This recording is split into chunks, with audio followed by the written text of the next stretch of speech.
SSLC ಫಲಿತಾಂಶದ ನಂತರ ಕೇವಲ ಪಿಯುಸಿ ಮಾತ್ರವಲ್ಲ, ಆರ್ಟಿಫಿಷಿಯಲ್ ಇಂಟೆಲಿಜೆನ್ಸ್ ಕ್ಷೇತ್ರದಲ್ಲೂ ವಿದ್ಯಾರ್ಥಿಗಳು ಉಜ್ವಲ ಭವಿಷ್ಯ ರೂಪಿಸಿಕೊಳ್ಳಲು ಹಲವು ಅತ್ಯುತ್ತಮ ಅವಕಾಶಗಳಿವೆ. ಪಾಲಿಟೆಕ್ನಿಕ್ ಡಿಪ್ಲೊಮಾ, ಹೊಸ ತಲೆಮಾರಿನ ಐಟಿಐ ಕೋರ್ಸ್ಗಳು ಹಾಗೂ ಆನ್ಲೈನ್ ಸರ್ಟಿಫಿಕೇಷನ್ ಮೂಲಕ ತಂತ್ರಜ್ಞಾನ ಲೋಕಕ್ಕೆ ಸುಲಭವಾಗಿ ಎಂಟ್ರಿ ಕೊಡಬಹುದು.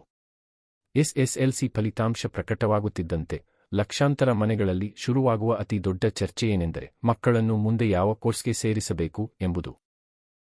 ಸಾಮಾನ್ಯವಾಗಿ ನೆಂಟರಿಷ್ಟರು, ಪಕ್ಕದ ಮನೆಯವರು ಸೈನ್ಸ್ ತಗೋ, ಮೆಡಿಕಲ್ ಮಾಡು, ಇಲ್ಲ ಕಾಮರ್ಸ್ ತಗೊಂಡು ಬ್ಯಾಂಕ್ ಕೆಲಸಕ್ಕೆ ಹೋಗು ಎಂಬ ಉಚಿತ ಸಲಹೆಗಳನ್ನು ನೀಡುತ್ತಾರೆ. ಆದರೆ ಜಗತ್ತು ಈಗ ಬದಲಾಗಿದೆ.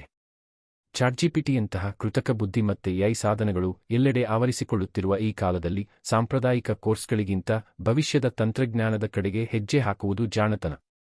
ಎಸ್ಎಸ್ಎಲ್ಸಿ ನಂತರ ಎಐ ಲೋಕಕ್ಕೆ ಎಂಟ್ರಿ ಕೊಡುವುದು ಹೇಗೆ? ಮಾಡಬಹುದು. 1. Diploma in AI and machine learning. SSLC ಮುಗಿದ ತಕ್ಷಣ ನೇರವಾಗಿ ತಾಂತ್ರಿಕ ಶಿಕ್ಷಣಕ್ಕೆ ಕಾಲಿಡಲು ಬಯಸುವವರಿಗೆ ಇದು ಬೆಸ್ಟ್. ಪಾಲಿಟೆಕ್ನಿಕ್ ಕಾಲೇಜುಗಳಲ್ಲಿ ಲಭ್ಯವಿರುವ ಈ 3 ವರ್ಷದ ಕೋರ್ಸ್ನಲ್ಲಿ ಪ್ರೋಗ್ರಾಮಿಂಗ್, ಡೇಟಾ ಸೈನ್ಸ್ ಮತ್ತು ರೋಬೋಟಿಕ್ಸ್ನ ಮೂಲಪಾಠಗಳನ್ನು ಹೇಳಿಕೊಡಲಾಗುತ್ತದೆ. ಈ ಕೋರ್ಸ್ ಮುಗಿಸಿದರೆ ನೇರವಾಗಿ ಕ್ಯಾಂಪಸ್ ಸೆಲೆಕ್ಷನ್ ಮೂಲಕ ಕೆಲಸಕ್ಕೆ ಸೇರಬಹುದು ಅಥವಾ ಇಂಜಿನಿಯರಿಂಗ್ನ 2ನೇ ವರ್ಷಕ್ಕೆ ಪ್ರವೇಶ ಪಡೆಯಬಹುದು.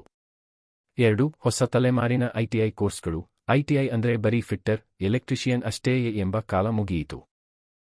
ಇತ್ತೀಚಿನ ವರ್ಷಗಳಲ್ಲಿ ಕರ್ನಾಟಕದ ಸರ್ಕಾರಿ ಐಟಿಐಗಳಲ್ಲಿ ಕೈಗಾರಿಕೆ 4.0 ಅಡಿಯಲ್ಲಿ ಐಟಿಟಿ ಮತ್ತು ಎಐ ಟೆಕ್ನಿಷಿಯನ್ ನಂತಹ ಅತ್ಯಾಧುನಿಕ ಕೋರ್ಸ್ಗಳನ್ನು ಪರಿಚಯಿಸಲಾಗಿದೆ.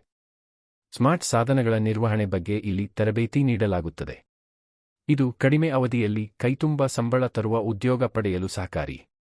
3. ಭವಿಷ್ಯದ big plan. PUC to B tech. ವಿದ್ಯಾರ್ಥಿಯು ಭವಿಷ್ಯದಲ್ಲಿ ದೊಡ್ಡ ಸಾಫ್ಟ್ವೇರ್ ಆರ್ಕಿಟೆಕ್ಟ್ ಅಥವಾ ಡೇಟಾ ಸೈಂಟಿಸ್ಟ್ ಆಗಬೇಕೆಂಬ ಕನಸು ಕಂಡಿದ್ದರೆ ಪಿಯುಸಿ ಸೈನ್ಸ್ನಲ್ಲಿ ಪಿಸಿಎಂ ಆಯ್ಕೆ ಮಾಡಿಕೊಳ್ಳಿ. ನಂತರ ಸಿಟಿ, ಸೆಟ್ ಅಥವಾ ಜೆಇಇ ಪರೀಕ್ಷೆ ಬರೆದು ಬಿ ಟೆಕ್ನಲ್ಲಿ ಎಐ ಡೇಟಾ ಸೈನ್ಸ್ ಸ್ಪೆಷಲೈಸೇಷನ್ ಆಯ್ದುಕೊಳ್ಳುವುದು ಅತ್ಯುತ್ತಮ ರಾಜಮಾರ್ಗ.